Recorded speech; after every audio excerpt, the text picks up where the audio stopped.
Namaste, Pranam, Gita Dhyana. Om Parthaya Pratibodhitam Bhagavata Narayanena Swayam Vyasena Gratitam Purana Munina Madhye Mahabharatam Advaitam Vritavarshinim Bhagavatim Ashtadashadhyayinim Ambatva Manusandadhami Bhagavad Gite Bhavadveshinim. O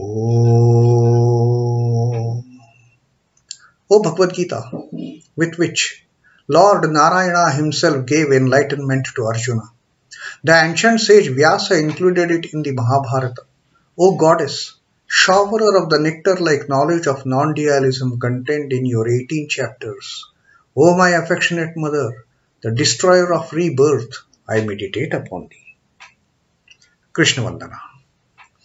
Vasudeva Sutam Devam Kansachanura Mardanam Devaki Paramanandam Krishnam Vande Jagadgurum. Son of Vasudeva, the slayer of Kansa and Chanur, extreme delight for Mother Devaki, O Lord Krishna, the supreme teacher of the universe, my salutations to you. Srimad Bhagavad Gita, the 8th Adhyaya of Akshar Brahma Yoga. And Sri Krishna is meticulously, perfectly, as a Jagadguru, the supreme most teacher of the universe. He is clearing off the doubts of Arjuna, raised at the start of this 8th Adhyaya, based on Sri Krishna's utterances at the end of the 7th Adhyaya of the Jnana Vijnana Yoga. Sri Krishna has cleared the 6 of Arjuna's doubts pertaining to what is Brahman, what is Abhyas, what is Adhyatma, what is Karma, and then what is Adhibhuta, what is Adhidaiva, what is Adhiyajna. And then Sri Krishna has taken up the last question, and which is most important, most pertinent question as to the yogis crossing over from the phase of life to death, how they become one with the Supreme. Prayana Kale, Anta Kale, Sri Krishna had told that these people intent upon me, thinking about me, they reach me. And this is one point that Arjuna had not understood perfectly well. So he asked, what is it that you told me about these yogis attaining your being, these people reaching you, knowing you at the Prayanakal, at the last moment. And in previous 2 shlokas that we read, the 5th and 6th shloka, Sri Krishna clearly mentioned that Anta kāleṣhu māmeva smaran muktva kalevaram. Anta kāleṣhu māmeva, thinking about me, smaran. Mam eva smaran, thinking about me only. Those Muktva Kalevaram, those people who leave this physical body, leave this garment, and they cross over from the phase of life to death. Yaha prayati samadbhavam yati na asti atra samshayah. Sri Krishna categorically says there is no doubt about it. It is doubtless. These people, they come to me. So, yaha prayati samadbhavam. They become one with me. Prayati is, they attain to me. So that was the fate. And what happens of the people who can't remember the Lord at the last moment? It is not the fate of each and every being to remember the Lord, to think about the Lord. So for such people, what happens? That we had read in the previous shloka, number 6, that Yam yam vapi smaran bhavam tyajatyante kalevaram. Tyaja ante kalevaram. Tyaja ati ante kalevaram. While giving this body at that last moment, yam yam vapi smaran bhavam, whatever thought is there uppermost in their mind, may not be thinking about the Lord. Whatever thought is there in their mind, tam tam evam iti kaunteya, kaunteya, O son of Kunti, all those things, sada tad bhava bhavitaha, they will definitely get to that thing which is uppermost in their mind while living this body.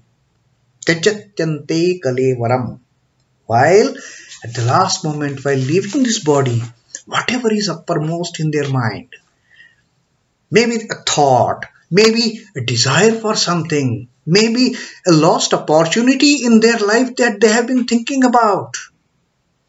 Whatever is there in their mind at the time of leaving the body, they will get that once they cross over this threshold of life and they get into the realm of death. They ever being absorbed in the thought thereof, that alone that person attains to. Whatever is there in the mind. Now, these are two totally different situations. One situation where the yogi thinking about the Lord, and other situation where, come what may, people cannot think of the Lord, but they will think of 1,000 different things at the time of death. So whatever is uppermost at that time, but for the Lord, whatever is uppermost, maybe the worldly things, enjoyments, material things, that stage they will attain to. Now, then what should a man do? What is it that also now Sri Krishna is telling us? That you can avoid getting trapped into the second situation where you cannot think of Lord at the last moment. How to do it? So, Sri Krishna is showing us the way. Tasmāt sarveṣhu kāleṣhu anusmara yudhya mayyarpita-mano-buddhir evaiṣhyasyasanśhayam. Again, Sri Krishna is talking about asanśhaya. Whatever I am going to tell you is undoubtedly going to happen. There is no doubt about it. And Sri Krishna is telling us a very, very, very simple formula for that. Tasmāt sarveṣhu kāleṣhu. Therefore, at every moment, all the time, mam anusmara. Keep thinking about me. And while keeping thinking about me, yudhya, and you get ready for the war. You get ready for the battle, yudhya, and fight the battle. Which is the battle? Apparently this discourse of the Bhagavad Gita is happening there on the war field of Kurukshetra, where a major war is going to take place, a major battle is going to take place, the war of Mahabharata between the Pandavas and the Kauravas. And our dear friend Arjuna, suddenly he has got under the fold of that influence of Maya, the illusion. He has got totally deluded. He has got totally perturbed. He has got into that stage of dilemma, the confusion, the vishad, the Arjuna Vishad Yoga, despondency that we read. That is how the Gita starts with the first adhyaya. How Arjuna became desperate not to fight the war, giving all the plausible, illogical reasons to Sri Krishna. I am not going to wage this war. I am not going to handle this war. And at the end, realizing that there is no way than getting into the war, but physically, mentally, emotionally, he is not in a position. What Arjuna has done? He has just surrendered himself at the holy feet of the Lord, his charioteer, the Lord Krishna, his friend, philosopher and guide, and told him, you tell me now what to do. And then, Arjuna having got refuge in him, Sri Krishna starts his advice, starts his teachings from the second chapter onwards, from Sankhya Yoga, then comes Karma Yoga, and now a stage has come where Sri Krishna has to teach everything to Arjuna so that he regains his capability of waging this war. Therefore, Sri Krishna says that at all times, sarveṣhu kāleṣhu, mam anusmara, think about me and wage the battle. Start the fight. Now this fight is not only pertaining to the war of Kurukshetra, the fight is even our daily living. Every day is a fight for us, isn't it? In fact, our fight, our battle, our war starts right from the time we take birth. We come in this world out of our mother's womb, giving that huge cry. And that is a war cry actually the moment we take birth. And the war starts, and the fight starts, and the battle starts for us. And Sri Krishna says, think about me and get engaged in this war. Don't worry about it. And then, mayyarpita-mano-buddhir, mana and buddhi, the mind and the intellect. Surrender it to me. mayyarpita-mano-buddhir, mam evaiṣhyasi, mam evaiṣhyasi.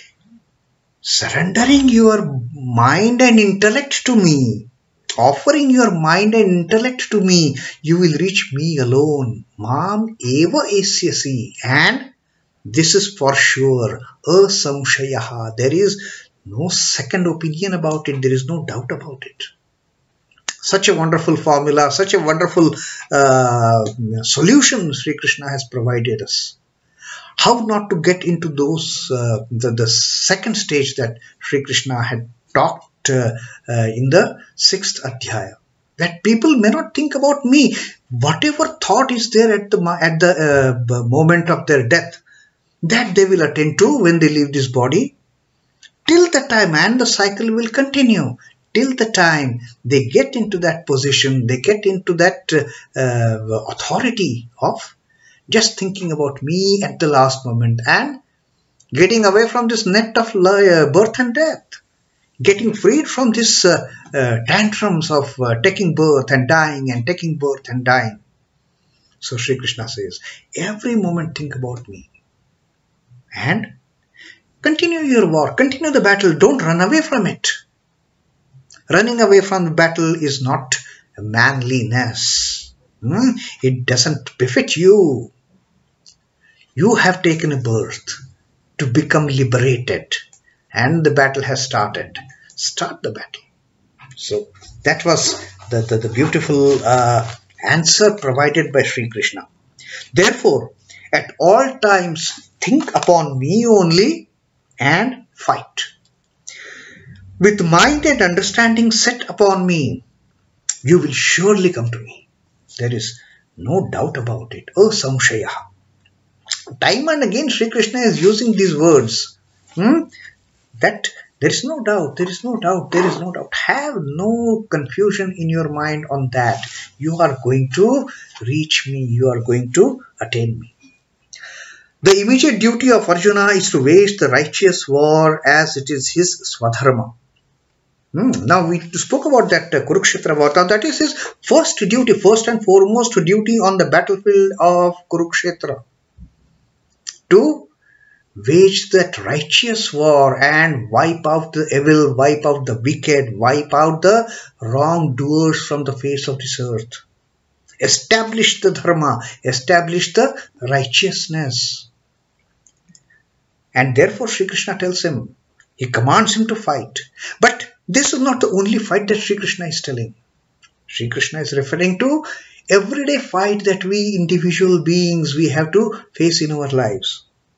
Now, every individual has to discharge faithfully the duty that is his or that is hers.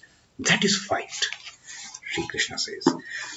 Now, there are people. So there are some people who try to escape from the work situation, taking the benefit of, I want to become spiritual.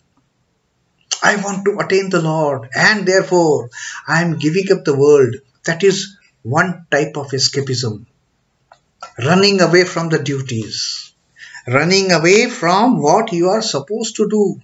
We have our obligations to the humanity, we have our obligations to the society, we have our obligations to ourselves, to our body, that some things have to be done. We can't just escape from doing those things under the garb of spirituality. And there are other types of people who, in order to avoid getting spiritual, in order to avoid being religious, taking the name of the Lord, they will give an excuse. Oh, I've got so much work. I work 20 hours a day. I work 24 hours a day. For me, a 24-hour day is so short. There should have been 48 hours in the day so that I could cope up with the work that I have to finish.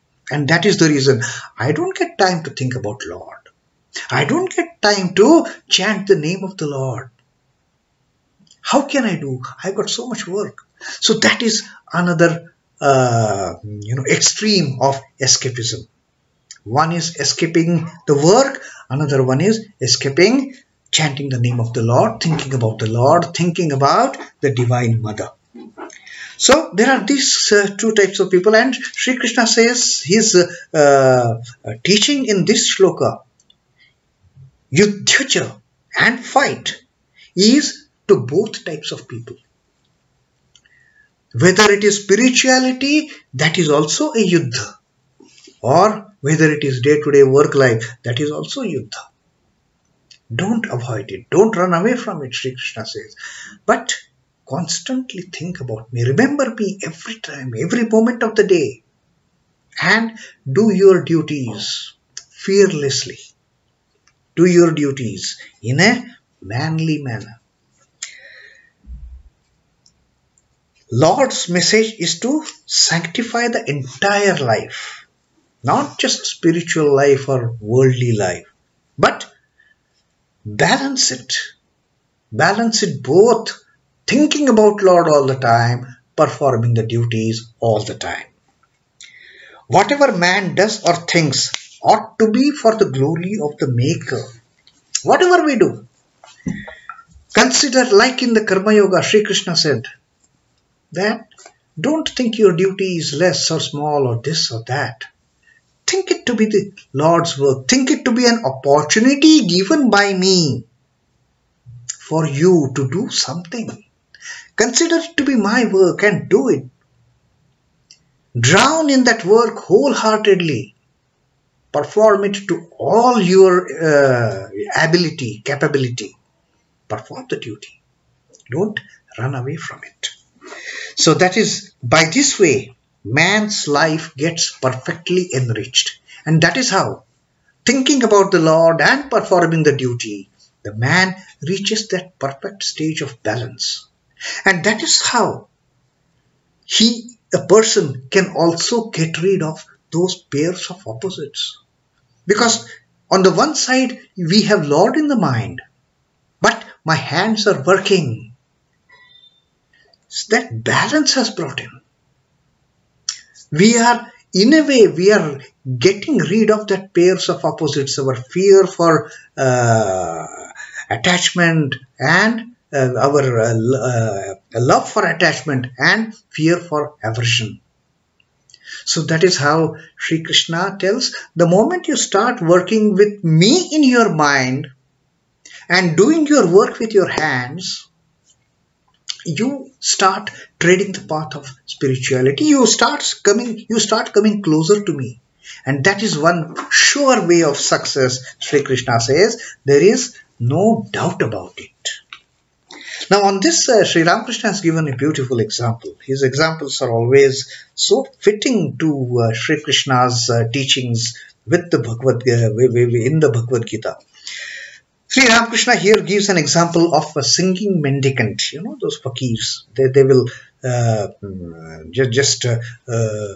keep on trading, walking on the road with the musical instruments, one stringed instrument, that iktara kind of thing in their hand, and a drum is put on their neck, and they are beating the drum with one hand.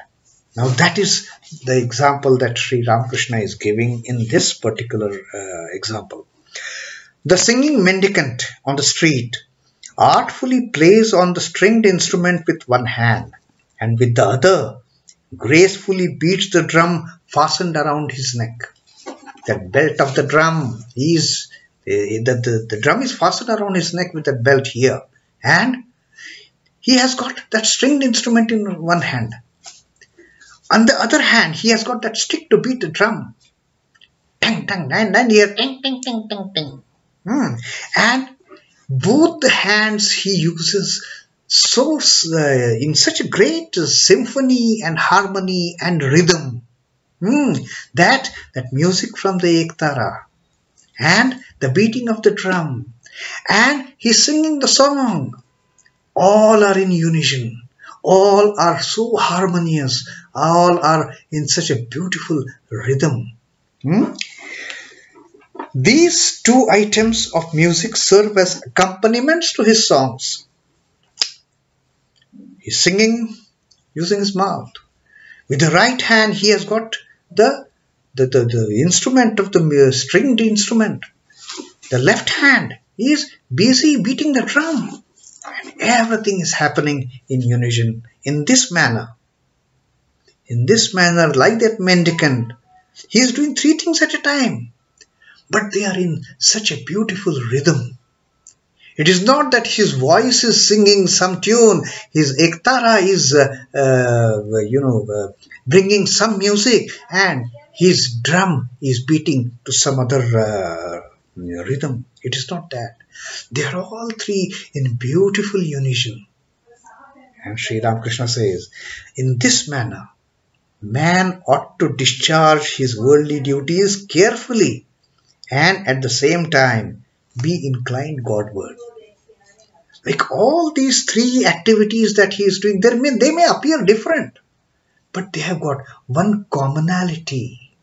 There are all these three different activities. He's singing and playing the stringed instrument and playing the drums. All these are three activities, but they are bound together with one common feature, with common aspect, with a common rhythm, with a common harmony. And Sri Ramakrishna says, in the same way, we may have hundreds of duties to do in this world, but if our mind is intent upon God, then everything becomes music. Everything becomes so rhythmic that we start enjoying doing that work. In this manner, man ought to discharge his worldly duties carefully and at the same time be inclined Godward. He should imbibe godly tendencies more and more. And once he starts practicing this of keeping the mind focused on the Lord and then performing whatever duty comes to his lot, whether it is a battle on the war field of Kurukshetra, or whether it is a battle to be fought at home, or whether it is a battle to be fought at office, or whether it is a battle to be fought in the society. Keep your mind intent on the Lord, and no battle remains battle, it becomes worship. No project remains a project, a dreadful project, it becomes worship. No work that we are performing becomes a tedious, the work which is going to exhaust us. It doesn't happen that way. Then it becomes worship. It doesn't remain exhausting work anymore. It doesn't become, painful battle anymore. It doesn't become unhappy activity anymore. Everything is a worship, with the mind intent upon the Lord. So this is one simple solution Sri Krishna has provided in this 7th shloka of the Akshar Brahma Yoga, the 8th adhyay of Srimad Bhagavad Gita. Om Namo Bhagavate Vasudevaya. Sri Krishna Arpanamastu. Jai Sri Ramakrishna. Jai Thakur. Jai Ma. Jai Swami Ji.